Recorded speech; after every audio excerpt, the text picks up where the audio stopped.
علی اور حسن ایک دن کھیلتے کھیلتے کب دوپہر سے شام ہو گئی اور شام سے کالی رات، ان کو پتہ ہی نہیں چلا۔ گھر واپسی کے لیے نکلے تو ہر طرف اندھیرا چھا چکا تھا کہ اچانک موسم بھی خراب ہو گیا اور بارش ہونے لگی۔ دونوں نے اس بارش سے بچنے کے لیے سوچا کہ کیوں نہ اس روڈ کے دوسری طرف جو لائٹوں والا گھر ہے وہاں پناہ لی جائے، اور دونوں آہستہ آہستہ اس گھر کی طرف بڑھنے لگے۔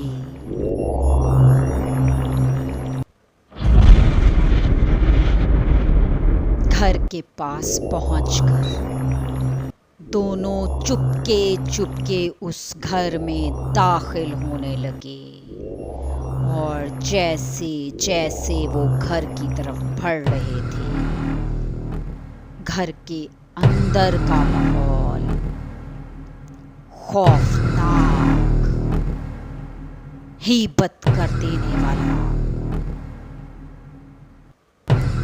دونوں خوف سے سہم گئے۔ ہر طرف اندھیرا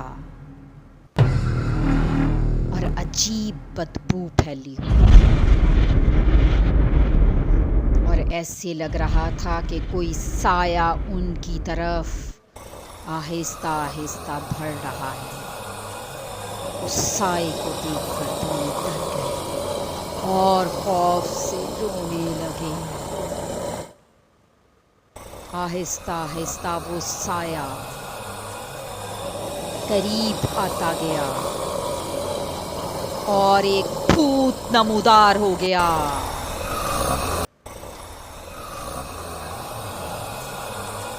ایسے لگ رہا تھا کہ وہ بھوت ان کو تلاش کر رہا ہے۔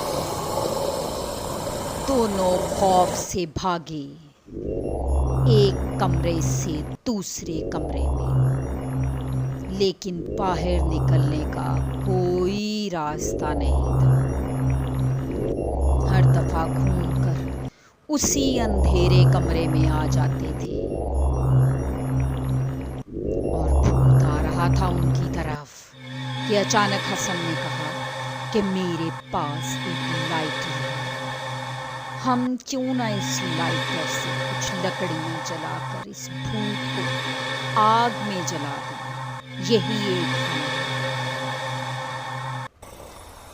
اور پھر جیسے ہی بھوت ان کی طرف بڑھا، اس سے پہلے کہ بھوت ان کو کوئی نقصان پہنچاتا، دونوں نے آیت الکرسی کا ورد کرتے ہوئے جلی ہوئی لکڑیوں کے ساتھ بھوت کو آگ میں دھکیل دیا، اور بھوت کی چیخیں آسمان کو چھونے لگی۔